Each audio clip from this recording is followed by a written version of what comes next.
I am going to reveal a secret in this speech, a secret so powerful it determines whether a man lives with fire in his eyes or sorrow in his chest, a secret so simple it can be practiced in silence, and yet so commanding that all riches bow to it.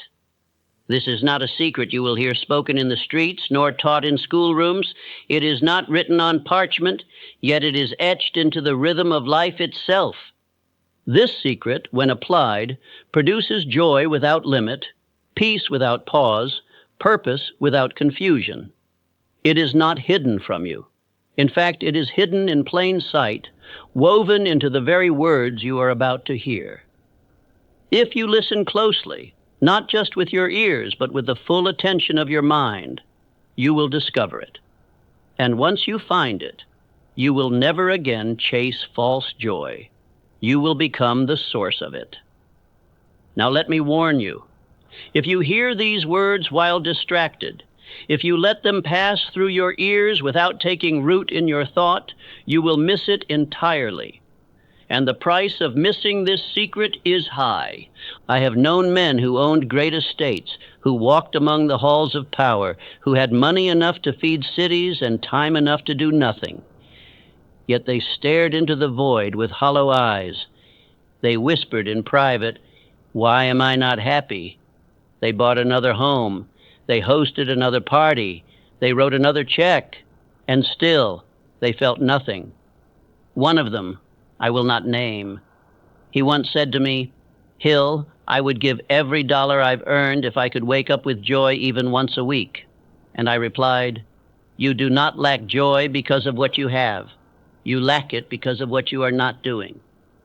The happiest people I have known are not those who possess the most, but those who practice a single habit every day, a habit so definite, so orderly, so spiritually aligned with infinite intelligence that happiness must follow it as surely as night follows day.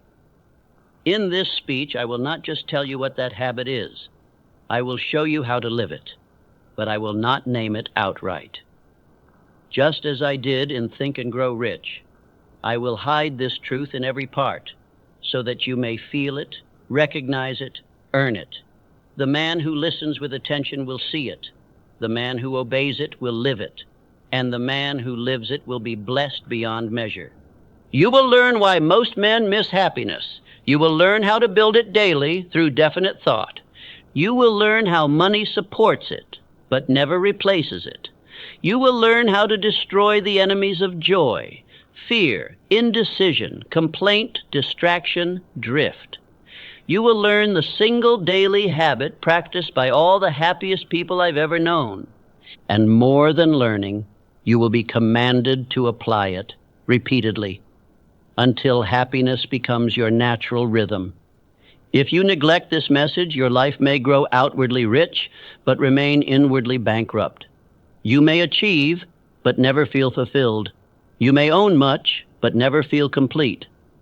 But if you obey this message, if you grasp the hidden thread and hold it tightly, your days will change, your mind will clear, your emotions will obey, and your joy will no longer depend on mood, on luck, or on the world. It will come from you, through law, through obedience, through repetition. So I ask you now, are you ready to become one of the happiest people alive? Not by waiting for joy, but by building it? Then let us begin, but listen closely, for the secret is hidden, and it is yours to find.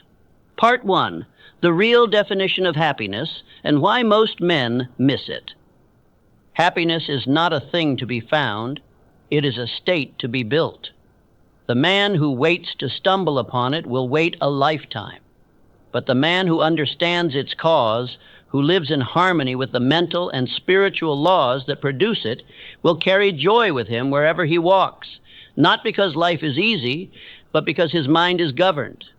The average man chases happiness the way a child chases shadows, only to collapse when it vanishes. He believes it is in the vacation, the bottle, the praise, the arrival of some future possession.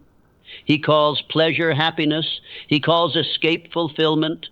But when the pleasure fades, when the thrill dulls, when the moment ends, he is left emptier than before.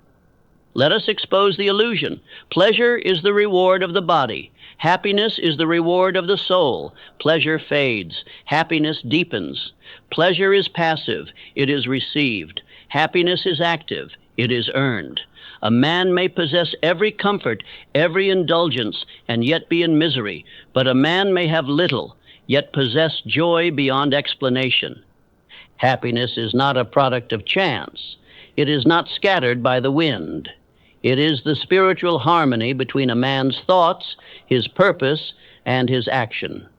When what you think, what you desire, and what you do are all moving in one direction, joy becomes the natural result. It is not a mystery. It is a law. I have met men who appeared to have it all.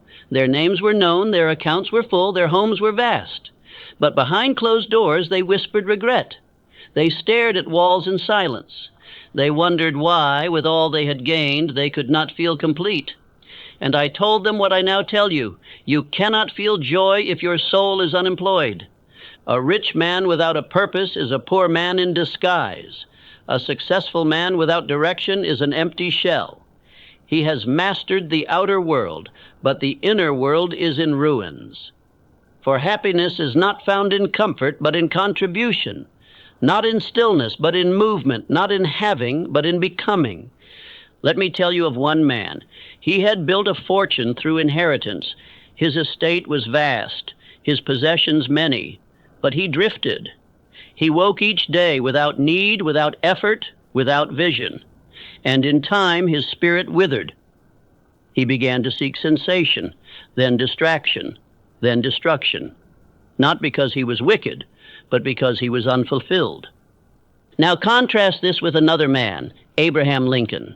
Born into poverty, battered by grief, ridiculed in youth, burdened in office. And yet history records not merely his achievements, but his joy. A strange spiritual peace beneath the weight, because he served, because he walked in alignment with what he was born to do, because he lived not for pleasure, but for purpose. This is the truth. Happiness is the reward of obedience to your definite chief aim. It is not a product of mood. It is not dependent on events. It is born the moment your spirit begins to move in the direction of your highest calling, the moment your energy is no longer scattered, but united. A man who knows what he wants and moves toward it daily is the happiest man on earth. Not because he has arrived, but because he is advancing. Not because the world bows, but because his own conscience does. His thoughts obey him. His steps reflect him. His actions are in harmony with his vision. Happiness is the feeling of spiritual progress. It is the quiet fire that burns when you know that your hours are not wasted, that your mind is not adrift, that your effort is not empty. It is the sacred result of a life lived in direction. Now I ask you, what is your direction? Do you know it? Do you speak it daily? Do you act upon it? Or are you still waiting for the world to make you happy, without first commanding your mind? In Think and Grow Rich, I declared it plainly. Happiness is found in doing, not merely in possessing. This is no poetic phrase. It is law. It is truth. It is the voice of infinite intelligence speaking through discipline. And now you must choose. Will you chase shadows, or will you build the source? Will you wait for happiness to arrive, or will you construct it with definite thought and purposeful motion? Speak this aloud. I am happiest when I build. I am happiest when I obey purpose. I am happiest when I move forward.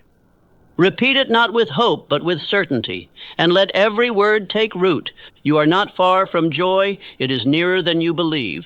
It does not lie in the world's gifts. It lies in your hands, in your mind, in your obedience to the law of progress. Now that you know the truth, we must continue, for there is more to expose. There is a deeper deception to correct.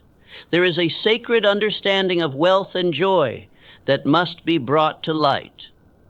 Part 2. Money can buy comfort, not contentment. Let me declare it at once so there is no confusion. Money is important. It is not evil, nor is it unspiritual.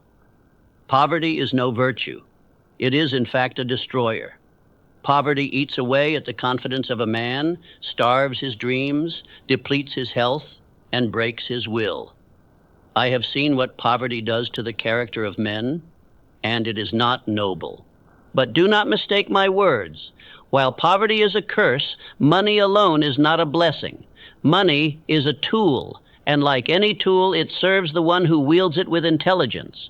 But it cannot give you peace of mind. It cannot give you purpose. It cannot give you joy if your spirit is wandering and your mind is divided. Money can buy comfort, but it cannot create contentment. There are men in this world who have inherited fortunes they never earned. And with that money came confusion, not clarity, decay, not direction. They did not know the discipline of building, the joy of effort, the power of thought.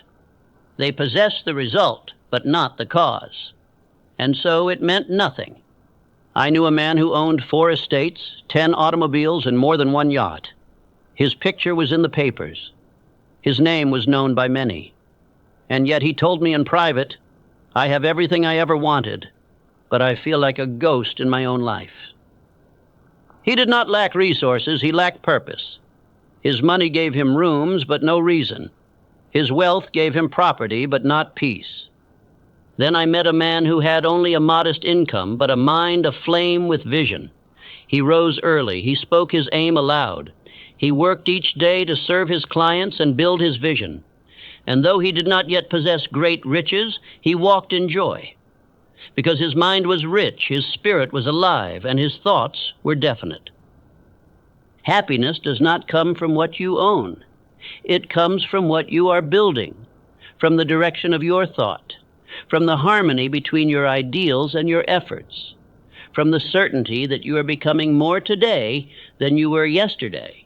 Andrew Carnegie understood this. He built one of the greatest fortunes in American history, but his true joy came not from the steel itself, but from what the steel made possible. He used it to create jobs. He used it to empower the people. And when his empire was established, he gave the majority of his fortune away, not because he hated money, but because he understood that its highest use was service. You must never look down upon wealth, but you must never look up to it as if it were a god. Wealth is a great servant. It is a powerful ally. It brings options, freedom, security, but it is not the builder of happiness. It only obeys the mind of the one who knows his definite aim. Without a chief aim, wealth becomes a wandering spirit.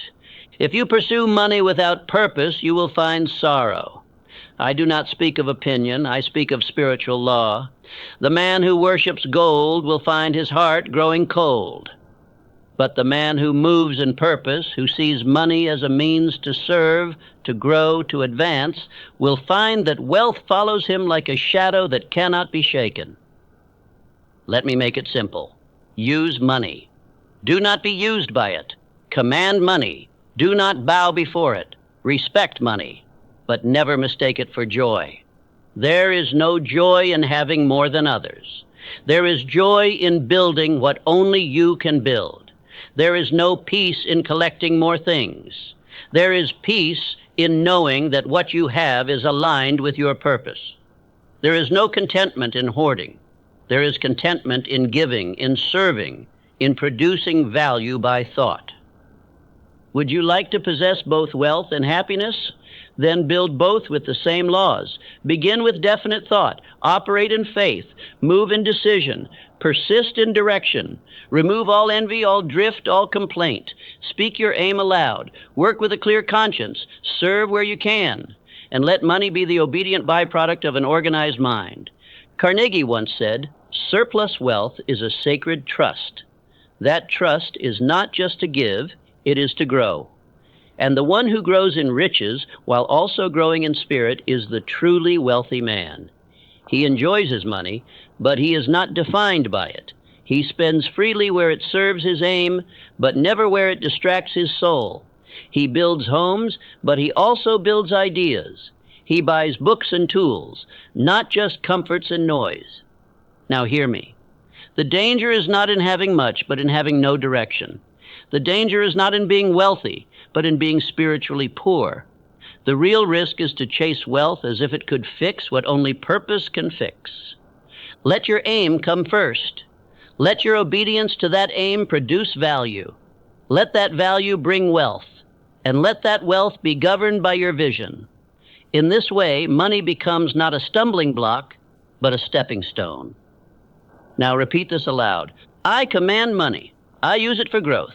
I never mistake gold for joy or power for peace. Speak it again, this time with belief.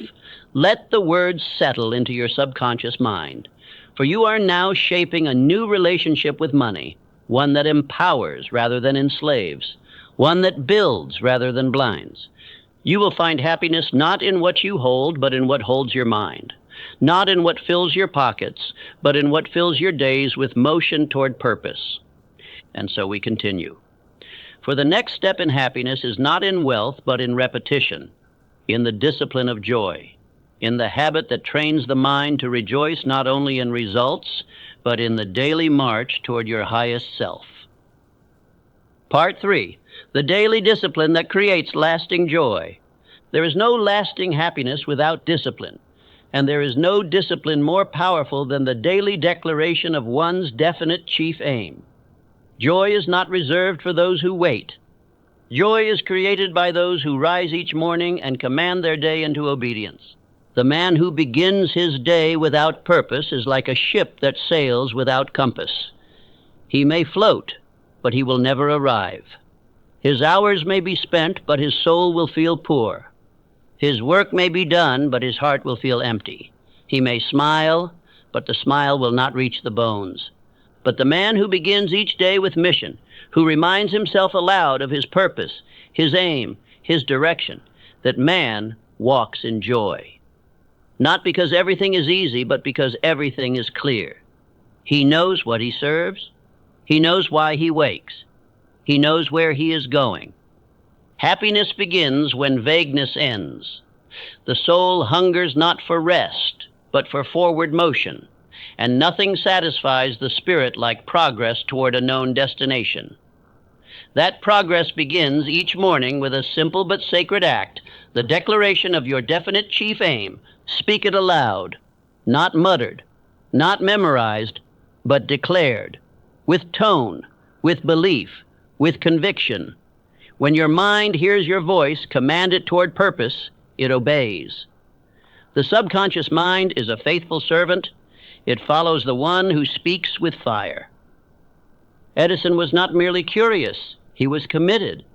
He awoke not only with ideas, but with direction.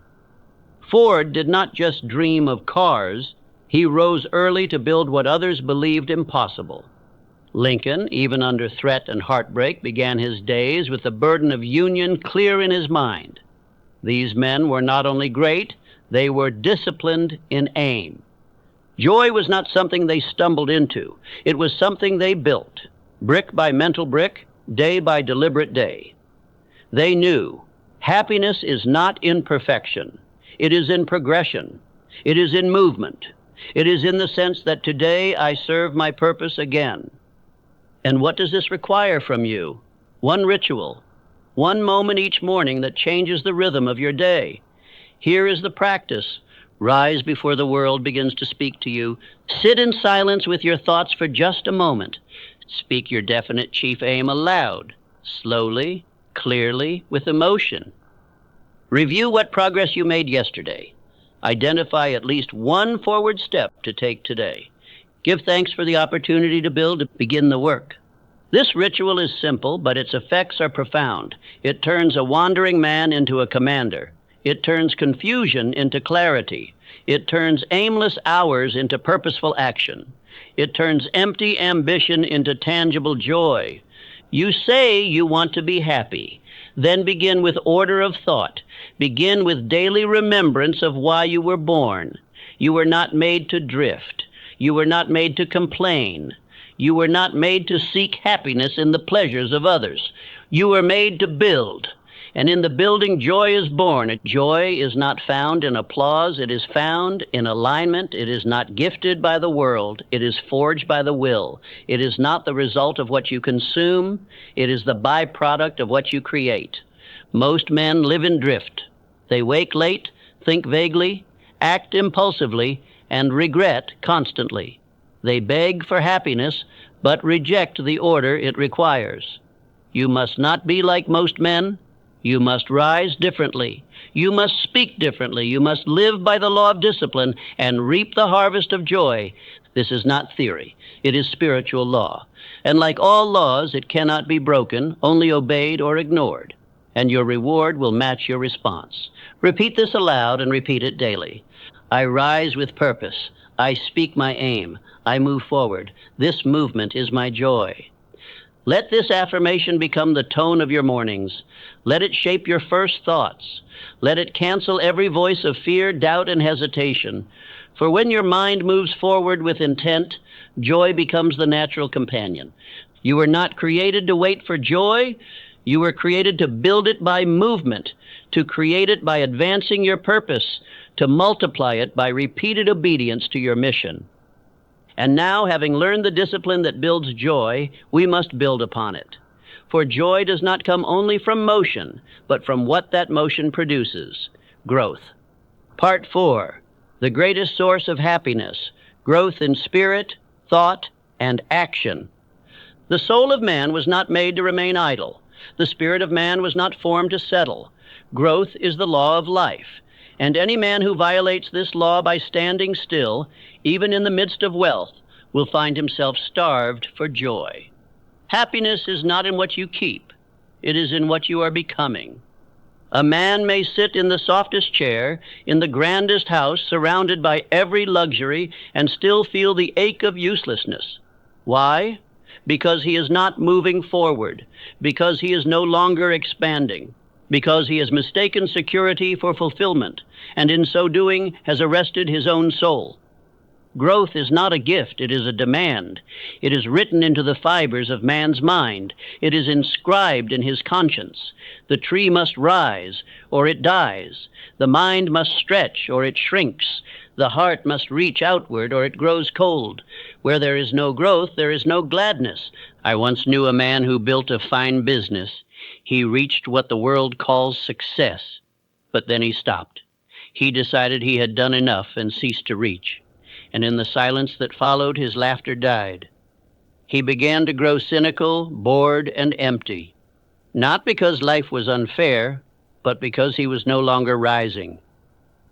Then I watched another man, one with fewer advantages, less recognition, but an open mind and a willing heart.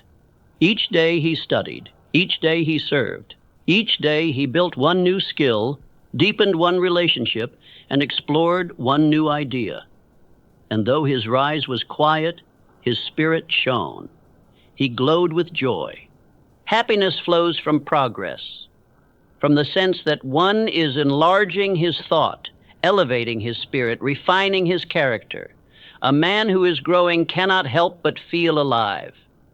For growth proves that he is in harmony with infinite intelligence, the source of all movement, all expansion, all joy. Growth is not limited to wealth. It appears in thought, in speech, in the way a man chooses his words. It shows in his patience, in his obedience to purpose, in his resistance to fear. It shows in how he treats his fellow man, how he manages his time, how he commands his inner world. You ask, how can I grow each day? I answer, by small, definite, deliberate improvements. Read one page with full attention. Write one line of truth. Speak one word with more power. Refuse one fear. Pursue one opportunity. Practice one virtue. Refine one weakness. Growth is not in revolution, it is in rhythm. It is not in bursts. It is in daily obedience. It is not in drama, it is in discipline. The man who improves 1 inch per day becomes unrecognizable in 1 year. This is the beauty of the law of cosmic habit force. Whatever you do repeatedly becomes your identity, and identity becomes destiny.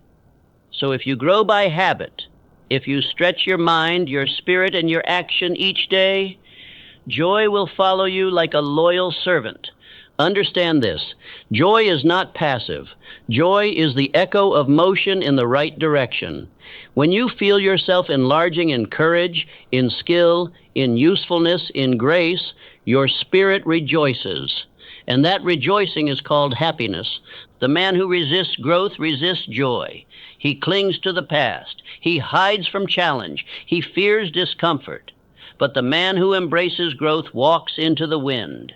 He leans into the unknown, and he becomes greater than his former self, not once, but always. Repeat after me. Each day I grow. Each day I improve. Each day I become. And in this becoming I rejoice. Say it again. Say it as a vow. Let it plant a seed in your subconscious mind. For the joy you seek is not waiting ahead of you. It is waiting within the act of growth, within the climb, within the stretch of your faculties toward a higher aim.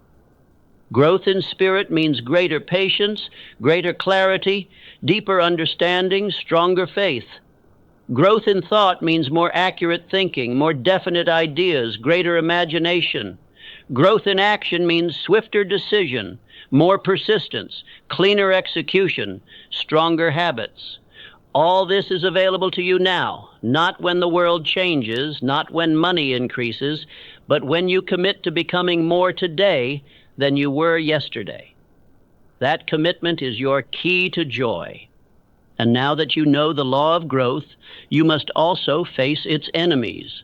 For wherever joy rises, it is opposed by forces of hesitation and fear, and we must destroy them. Part 5. The greatest enemies of happiness: indecision, drift, and fear.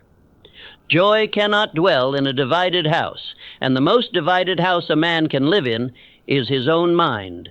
Indecision, drift, and fear are the three thieves that rob a man not only of his fortune, but of his happiness. They do not knock. They do not shout. They whisper. They creep in when thought is unguarded. They grow where discipline is weak. Indecision is the seed of sorrow. It is the habit of the man who refuses to choose, and by refusing becomes a prisoner of circumstance. The man who waits for perfect clarity will never move. The man who hesitates at every crossroad turns his life into a maze of regret. His energy leaks, his faith fades, and his joy is always postponed. Indecision creates anxiety. The mind was made to hold a single dominant thought, not a parade of alternatives. Every hour spent in maybe is an hour stolen from peace. You cannot rejoice while doubting. You cannot advance while hesitating. You cannot live fully while waiting to decide what living means. Drift is the death of joy. It is the silent killer. The man who drifts has no direction, no clarity, no self-command. He rises because the clock tells him to. He moves because the world pushes him. He sleeps without progress and wakes without vision. He performs tasks, but he does not perform life. Drift creates emptiness. He may laugh, he may eat, he may even succeed by accident, but inside he knows the truth. He is not choosing. He is reacting. He is not building. He is surviving. The drifter knows nothing of the quiet pride that comes from moving toward a definite chief aim. The happiest man is not the one who has it easiest. He is the one who has decided, the one who has burned the bridge to retreat, the one who has committed his energy, his time, his emotion, his very identity to a forward path. Even when the path is hard, the spirit is alive, and then comes fear, the master of all failure. The cold hand that touches every drifting thought and turns it into panic. Fear is never satisfied. It feeds on your attention. It multiplies when you listen, and the more you wait, the stronger it becomes. Fear is not real. It is a shadow cast by indecision. Fear blocks the heart. It slows the feet. It silences the will. And worst of all, it makes a man feel as if his dreams were wrong to begin with. It persuades him to lower his aim, to forget his gift, to retreat into mediocrity and call it safety. But hear me now. No man has ever tasted happiness while bowing to fear. No man has ever built a great life while seeking comfort first. the builders, the joyful, the fulfilled. They all faced fear, stared it in the face, and marched anyway. Lincoln had death threats written against him, but he acted. Ford risked it all to serve his vision. Schwab made decisions with fortunes on the line. And every one of these men would tell you, the act of faith feels better than the safety of fear. So what is the cure? The cure is decision. The cure is purpose. The cure is movement. The cure is the repeated act of choosing what builds, rejecting what weakens, and speaking your aim aloud until it becomes the natural rhythm of your mind. You must destroy the habit of hesitation. You must silence the whisper of fear with the shout of faith. You must remove maybe from your vocabulary and replace it with I will. The man who decides builds. The man who drifts decays. You say you want happiness, then burn indecision, command direction, speak action, and walk in obedience to your purpose even when the path is foggy. The fog will lift for the man who keeps moving. Now declare this aloud. I do not drift, I do not delay. I decide, I act, I command, I rejoice. Let these words be more than sound. Let them be law. Let them enter your subconscious and take root. For the man who obeys decision is the man who walks with peace. And the man who walks with peace is never far from joy. You now know what to remove: indecision, drift, and fear. But what then should you replace them with? What is the divine law that multiplies happiness the moment it is practiced? It is the law of service, and this we now turn to next. Part 6, The Secret of Service. Why giving produces more joy than taking. No man can find happiness by keeping all things for himself. No man can remain joyful if he contributes nothing. There is a law as real as gravity. The more you give with purpose, the more you grow in joy. Service is not weakness, it is power. It is the soul's proof that it is alive, worthy, and in rhythm with infinite intelligence. Most men believe they must wait until they are rich to begin giving. But I say, the man who gives with nothing becomes the man who soon has everything. For the man who serves builds himself. The man who lifts others rises with them. The man who contributes to life is rewarded by life. He does not beg for blessings. He becomes worthy of them. When you go the extra mile, not for applause, not for gold, but because it is right, you place yourself under the law of increase. This is a spiritual law. It cannot be broken. It rewards all who obey and punishes all who ignore. Carnegie, in his latter years, found more joy in giving away his fortune than in accumulating it. He gave schools. He gave knowledge. He gave opportunity to those he never met. And when asked why, he said, "Because what I received made me, and what I give completes me." Service is not only an act, it is an identity. The happiest man is not the man who takes all day, who clings to his time and hoards his talents. The happiest man is the man who wakes and says, "Whom shall I bless? What need shall I fill? Where shall I bring my strength?" You were not placed here to take up space. You were placed here to build something, to better someone, to leave the earth more aligned with your definite chief aim. And when your time, your energy, and your focus are given to others with purpose, you feel it, that rich, unshakable joy. I have seen selfish men surrounded by wealth, poisoned by bitterness. And I have seen men of modest means live with peace in their hearts, because they rose each day and served someone greater than themselves. They smiled, they sang, they walked in peace, not because the world gave them all they wanted, but because they gave what they had. Service breaks isolation. It connects you to the stream of life. It opens the door to cooperation, to mastermind alliance, to the deeper realization that no man succeeds alone and no man enjoys success in solitude. The soul was made to extend itself. But here is the key. Service must be without demand. Do not keep score. Do not serve in hopes of applause. Do not ask what you will get. Serve because it builds you. Serve because it aligns you. Serve because it brings you into union with the law of life.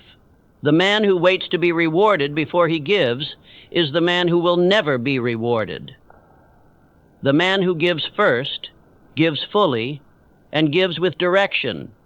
This is the man whom infinite intelligence lifts up and says, "Here is one who understands." Let me speak plainly. If you are unhappy, look for someone to serve. If your joy is low, stop asking, "What is wrong with me?" and begin asking, "Whom can I lift?" You will find your spirit rise with each act. You will find your confusion replaced by clarity. You will find your bitterness melt in usefulness. Service is the proof that you believe in your own worth. When you serve, you declare, "I have something to offer. I have power. I have purpose. I am needed. I am part of this great world, and I do not sit idle. I contribute." Let this be your declaration. I serve with joy. I give with power. I lift others and rise with them. In my service, I am fulfilled. Do not say these words once. Say them until your subconscious believes them. Say them until your spirit demands that you act upon them. For once you build the habit of service, happiness will become your constant companion. Service does not require grand acts. It requires presence, a word, a gesture, an idea shared, a labor given without complaint, a sacrifice made without announcement. These are the bricks from which true joy is built. And now that you know the law of service, let us study the power that multiplies it. Gratitude. Part 7. The mind that holds gratitude holds happiness. No heart can hold joy if it does not first hold gratitude. Gratitude is not a sentiment for the weak. It is a discipline of the strong. It is the mental posture of the man who sees the good, speaks of the good, multiplies the good, and therefore dwells continually in the vibration of increase. I have met men who had much, yet cursed their lives daily. And I have met others who had little, but whose faces were lit with thanksgiving. One possessed gold, and yet was bitter. The other had only his hands and his breath, and yet he rejoiced. Why? Because joy does not come from possession, it comes from perception. Gratitude is perception trained in the right direction. It is the choice to assign power to the blessings, not to the burdens. It is the refusal to speak lack, when abundance can still be found in breath, in thought, in opportunity, in the smallest forward step. The man who complains digs his own grave. Every word of dissatisfaction is a nail driven into the coffin of joy. He does not know that his words are instructions to his subconscious mind, and the mind, obedient to all repetition, will begin to make his world match his complaints. But the grateful man multiplies his strength. When he thanks God for his definite chief aim, even before it is visible, he aligns with faith. When he thanks life for lessons, even those clothed in pain, he accelerates his growth. When he thanks others, even those who do not understand him, he becomes magnetic to mastermind support. Gratitude does not mean you deny reality. It means you speak life into it. It means you command your attention toward that which lifts, not that which drains. It means you understand this law. What you praise expands. What you curse contracts. Lincoln wrote letters of thanks during the bloodiest days of war. He did not wait for peace to feel thankful. He used gratitude as a weapon to hold his spirit high when all else collapsed. That is not emotion. That is principle. That is command of mind. I myself gave thanks long before riches appeared in my life. I wrote out my chief aim, and I thanked the infinite for its realization daily. I trained my mind to believe it had already happened. I spoke gratitude aloud until the idea became flesh and the vision became reality. Gratitude is not weakness. It is not softness. It is mental mastery. It is the habit of men who refuse to surrender their spirit to circumstance. It is the law of attention, enforced with discipline. So I give you now the daily ritual of joy. Rise and list 3 things you are thankful for, present, not past. Speak them aloud. Do not whisper. Speak them as a man speaks to his maker. Give thanks for the day ahead even before you live it. Give thanks for your chief aim even before you attain it. Give thanks for your challenges, knowing they are your training ground. Give thanks for your own strength because it is yours to command. Say aloud, I already live in abundance. That final sentence is no mere affirmation. It is a declaration of faith, and faith is the medium by which all riches and all joy come to you. Gratitude is the emotion that prepares the field. Faith is the action that plants the seed. Purpose is the law that brings the harvest. Repeat this now. I give thanks. I multiply my joy. I praise what I have. I rejoice in what is coming. Say it again, with your hand on your heart, with full belief. Say it until your whole nervous system adjusts to its rhythm. For the man who lives in gratitude is unconquerable in spirit. He may lose money, but he will regain it with a smile. He may face obstacles, but he will bless the lesson and walk forward. He may be mocked, but his happiness will remain untouched, for it is rooted not in the opinions of others, but in the order of thought he repeats daily. And now that we have established the habits of joy, purpose, growth, service, and gratitude, we must bring them together into a daily system of commanded happiness. Part 8. The daily practice of true happiness. Command your spirit every day. Happiness is not found. It is not stumbled upon. It is not delivered by accident nor gifted by another. Happiness is commanded. It is structured. It is practiced. It is the natural reward of an inner world placed in definite order. The man who experiences joy each day is not lucky. He is disciplined. You have heard the world say some men are just happier than others. That is false. No man is just anything. Every emotion, every state of mind is the product of prior thought, repeated belief, and daily training. Joy is no exception. The man who wakes in joy is the man who built his morning long before it came. Let us be plain. You cannot hope to wake happy if you sleep in chaos. You cannot rise in peace if you fall asleep to complaint. You cannot command your day if your mind drifts in 10 directions the moment the sun breaks the sky. There must be order. There must be instruction. There must be command. I give you now the daily mental regimen of the joyful man. Rise with purpose. Before any other thought is allowed, speak your definite chief aim aloud. This is the throne thought. It rules the rest. It is the foundation of your day. All else flows from the center. Speak the self-confidence formula. Declare your identity. Remind yourself of your worth. Burn the memory of your purpose into your mind by vocal repetition.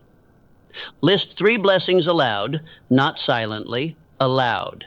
Gratitude, when spoken, commands the subconscious. It activates peace. It multiplies what you focus upon.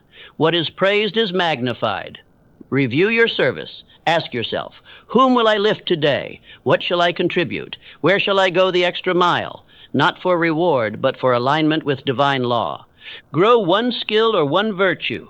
Plan a moment in the day to expand. Read one paragraph. Practice one trait. Stretch one muscle of the spirit. Progress is happiness. Movement is joy. Destroy one fear, identify one lie, one hesitation, one weakness that has held you back, and do the opposite of what it commands. Fear dies when action is taken. Close the day in reflection. Do not let the sun fall on chaos. Before you rest, recount what you did with intention, where you stayed in alignment, and where you shall command improvement tomorrow. This daily routine is not difficult. It is not time-consuming, but it is transformative.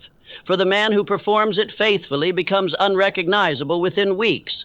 He walks taller. He speaks with clarity. He thinks with focus. And most of all, he carries a lightness of spirit that the world cannot touch. The law of cosmic habit force confirms it. That which you repeat becomes law to your subconscious. Your subconscious shapes your moods, your words, your actions, your life. So if you repeat joy, joy becomes identity. If you practice happiness, happiness becomes reflex. But beware, neglect this routine, and your joy will slip. You will fall into the rhythm of drift. You will awaken one day in gloom and confusion, not because life has become worse, but because your thoughts have returned to randomness. And where randomness reigns, joy perishes. You must never forget, happiness is the natural state of the man in definite purpose. It is not a luxury. It is not a rare occurrence. It is the daily result of inner alignment. But only for the man who repeats the laws, who walks with intention, who refuses the poisons of drift, complaint, fear, and indecision. Say this now. This day I command my happiness. I build it through purpose. I protect it through thought. I multiply it through service. I walk with God. I obey the law. I am rich in joy, powerful in spirit, and fulfilled in purpose. Let this be your vow. Let this be your new mental constitution. Let no day pass without renewing it. For in its words lies the secret men have chased for centuries, the secret of true happiness. You now hold it, speak it, repeat it, live it, and happiness shall become your servant for life.